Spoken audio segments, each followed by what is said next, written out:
Hi, I'm Shelley, and welcome to Higher Conscious Thinker. You can find more resources at www.higherconsciousthinker.com. Today, we're going to talk about the reality that we experience. We're going to first start off by discussing dimensions. So, in dimensions, we have observed three. We live in the third dimension, and it is hard for humans to comprehend or even imagine higher dimensions. And what dimensions are, there's facets of reality. And think of it like this: it would be hard for an insect, such as a fire ant, to comprehend the daily life and the complexities of a human being. They just don't have the tools necessary to comprehend, or uh, they even it wouldn't make sense for them to comprehend.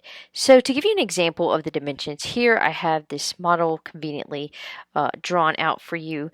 So here we have the dot represents 0D, 1D is just the line, 2D is going to be just the square, 3D, the third dimensional world, is what the world we live in. It's going to be a cubed, and 4D, imagine there's two cubes right here, and you can see in and out, inside and outside. So it's kind of like if somebody in the fourth dimension can see humans on the inside and outside, uh, through them, see them as a whole, and then also on the outside, if that makes any sense. It's really hard to comprehend. But you can also think of it if you ever participate in gaming or even go to the virtual world. You slap on a headset or maybe you get a controller. You're diving into a character. You're creating this character. You're living at this as this character. Sometimes you get so caught up that you forget you're actually a human being. So this is different forms of self, different dimensions. So there's a lot to get into, a lot to discuss when it comes to this. So just to recap on the universe, we're going to go over some scientific concepts and theories as well. So the universe is a feedback system of information that evolves from experience of various life forms and a constant transformation and constant evolution. Now, information is captured in energy, and of course we know that this type of information can travel faster than the speed of light. It can travel through the most dense objects in the universe that we know of, which are black holes.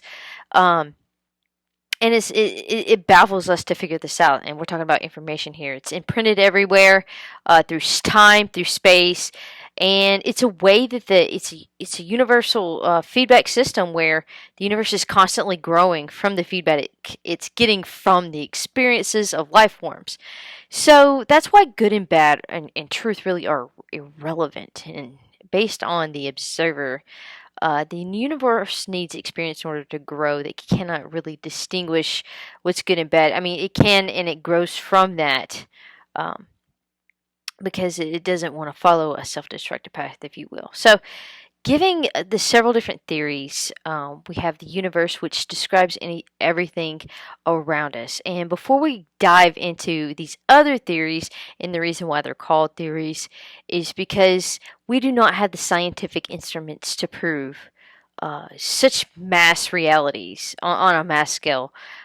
Think about it. We do have kind of the technology to look and peek at other planets in different solar systems, different galaxies, and etc. However, just to understand the limitations of human knowledge in the 21st century, here is we have utilities underneath our feet all the time, and people are constantly hitting utilities, so we can identify what's going on in the Andromeda galaxy, but we don't know what's going underneath our ground. We still haven't perfected that, and and so, if that makes any sense to you, if anybody is familiar with underground utility work, they know that it's very dangerous work, hitting um, utilities. You can get electrocuted, gas leak, and it can be detrimental. So, with that being said, moving on to the different theories. So, there's not a scale, and it's easy to golf or uh, put a theory aside because it can't be proven.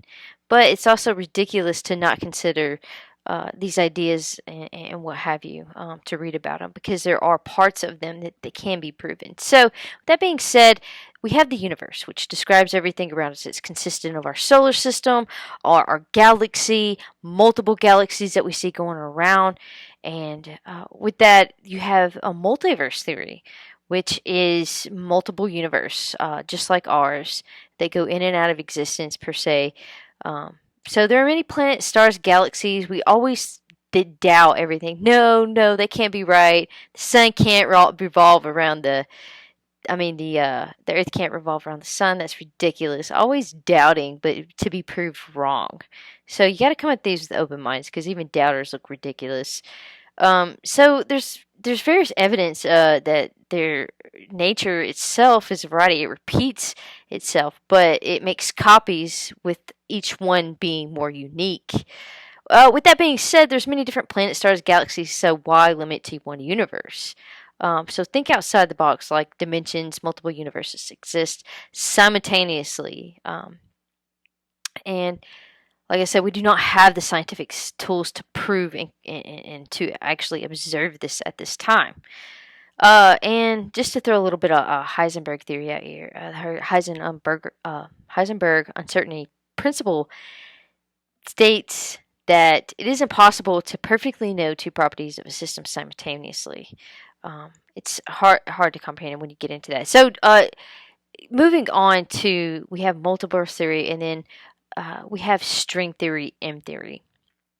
And what string theory and M theory are, they're vibrating strings. Particles composed of tiny filaments of energy. They're one-dimensional particle-like strings vibrating through space and time. And basically, with that being said, we're made up of matter, and matter is nothing but illusion.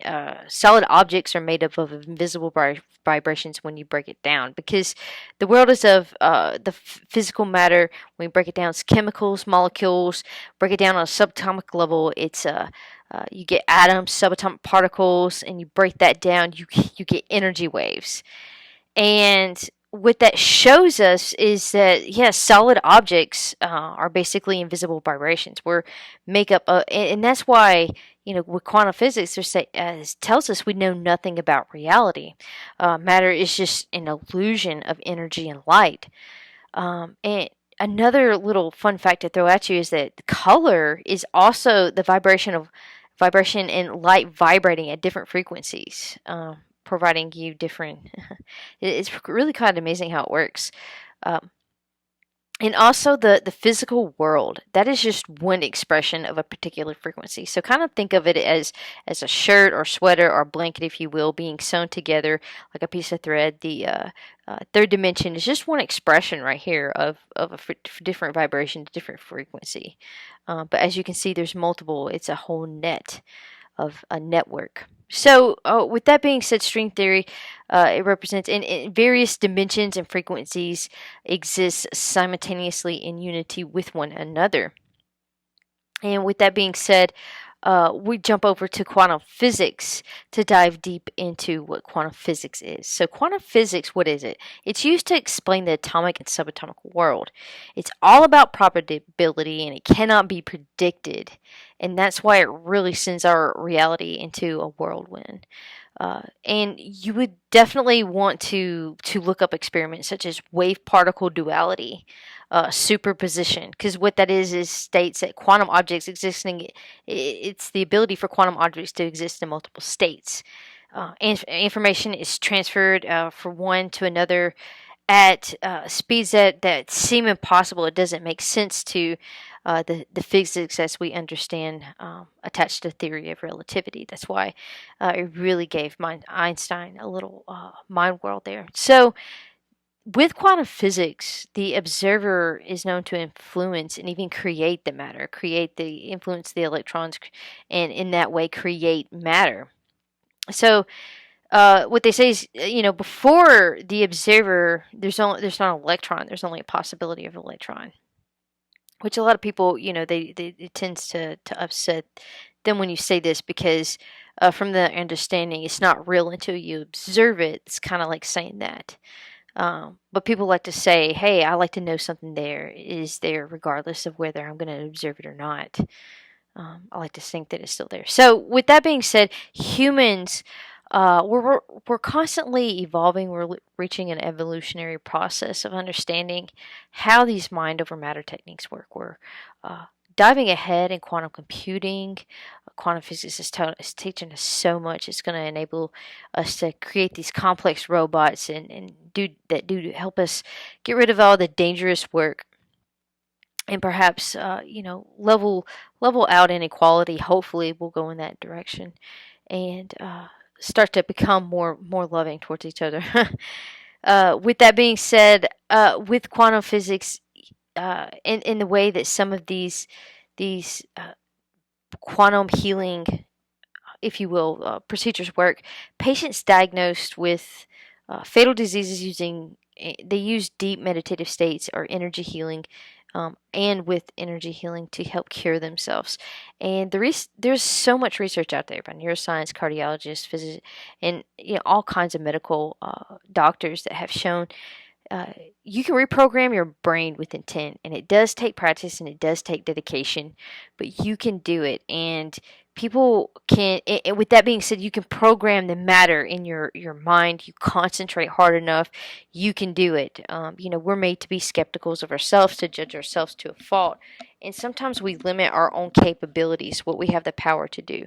But as we're diving more into these scientific concepts of understanding how we actually work, we're starting to realize a lot about ourselves, that we have actually more control over our own bodies and our happiness inside and out, the health inside and out. Then we realize we can construct our reality to how we want uh, our lives to flow. So, with that being said, the theory of relativity, we have the quantum physics, the quantum world to describe the subatomic and atomic world. And then we have the theory of relativity. What is it? Of course, this was introduced and presented by Einstein. This unites time, space, and gravity, but it only applies to large objects, not the subatomic world. The subatomic world does not, the rules of theory of relativity cannot be applied to the subatomic world. And from the theory of relativity, you get the Big Bang, the inflation of the universe theory as well. And this is the foundation for modern physics. It's constant aspects of the theory of relativity constantly being improved, as you can read in many articles today. So, quantum theory describes and applies to the atomic world, and it's true to the rules of the subatomic world, but you can't take quantum theory and apply it to uh, more say the large world, to describe our space, time, and gravity as we can observe it from our perspective, if that makes sense. So both are right, as in describing how the universe works, but at the same time, they're two totally different theories, so they can't be the overall ultimate theories for understanding.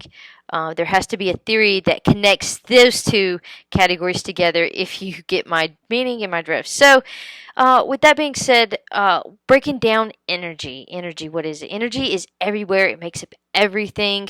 When you see me, you see my skin. When you break that down, it's waves of energy, tiny, tiny energy vibrating. So, the human senses are limited and cannot sense all energy. And of course, it's proven by science. We have energy fields around our head, around our heart, all these different types of energy fields, and it has an effect on our environment, on other people, on other living things. So, with the law of thermodynamics, just remember that energy cannot be created or destroyed. It can only release or absorb energy. Transformation is constant. So, with that being said, when we talk about our consciousness, that part of ourself, that ever evolving energy, life force, that's the part that continues. It cannot be destroyed. It can only evolve. So you have an energy field around you, like I said, and it produces vibration. And this is what we're talking about when somebody mentions the law of attraction. It's able to vibrate at the same level, attracting things that you desire. People will naturally become attracted to you, and you will start collecting positive things if you work to positively change your vibration to a higher level, which means you're giving off positive vibes. And it's not going to hit you all at once. It takes practice, time, and dedication. So, with that being said, you can do this with awareness techniques. And so, for instance, if you do not get along with somebody, maybe you don't like them at that reason, just maybe your vibrations are not in sync at the moment. And of course, you can practice awareness techniques to raise your vibration, and such as these are breathing techniques, elemental therapy, meditation, different types of therapy, all these different things that you can do. to help. And it also has a physiological effect on your body, reduces heart rate, blood pressure, reduces stress, anxiety. You become more confident, and you will start to influence others as well. So you can change and you can clean energy, you can change energy, you can do so much, and we're made up of energy. So it's good to understand how our systems work, how we can flow better and make ourselves feel better. So, with that being said, um, uh, perspective. Your brain stores experience and memories of your third dimensional self. Consciousness, the self, exists in multiple forms, but we are limited to knowing, perceiving, and understanding consciousness in the current form of the third dimensional being. So, if we had a concept of life as a 11th dimensional being or an 8th dimensional being, it would be hard for us to survive and exist on the third dimensional plane. It wouldn't make sense. It's kind of like going to the third dimensional plane to living in a one dimensional world. It would be hard to do, knowing that you had this knowledge. So that's why we're fit in these forms and we're capped. There's this barrier around us as well that keeps us from remembering other things, if you will. So thoughts and emotions are caused by external and internal forces, adding to the identity of the third dimensional self, the human ego. And these things stimulate us. It helps us evolve. It gives us experience. It increases interactions with other humans. It has everything to do. These external factors being the environment, temperature, weather, humidity, pressure, elevation, energy from other life forms, acting simultaneously with internal factors such as your biology, genetics, diet, exercise, hormone production, and culture and society, how you're programmed to think and perceive. So all these things are working together, influencing your thoughts and emotions, creating the third dimensional you.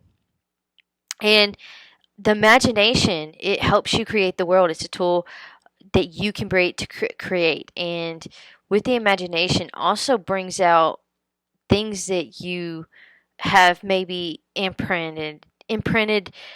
Let's just say that a lot of times energy has imprints. So, especially if it has a very strong effect, a very life changing or a next step in evolutionary moment, energy can make a major imprint, and you can carry that on, if you will, into different lives. And with that being said, the imagination, for instance, you can tap into this source, this web of information, and you can bring along, you can project that with your imagination into the physical world, if that makes sense. So, with that being said, think about it like this: if you were playing a video game and as far as the different self theories, if you were playing a different video game and you edit your character, you exist this character in virtual form, use the tools, weapons, equipment that are provided with you, and you find that are accessible. You live and die as the identity, and then you return to life as a human and say, oh, okay. And odds are, I mean, you die, you're going to get up and try it again. So, with that being said, there's a lot to really dive in and look at when it comes to the reality that we experience. Yeah, very, very amazing. So, in conclusion, the reality we experience as humans is limited to the third dimension. We experience the third dimensional world through our senses, perception, and imagination. We do not see these energy fields that are around us, but they are there, tested and proven by science. So, with that being said, nothing is ever what it seems, and you have the power to build your reality with positive intentions. It just takes time and practice. And I know we're programmed by society to think and perceive the world a certain way, but once you start to understand science, and you have to understand, they're constantly coming out with breakthroughs, breaking down the reality that we built over the past couple of centuries, and what's great is we're going to thrive off the science. It's going to be able to really push us into the next stage of evolution, human evolution, if you will. So, I hope this was helpful. If you want to find more information and resources, please visit www.higherconsciousthinker.com. Thanks.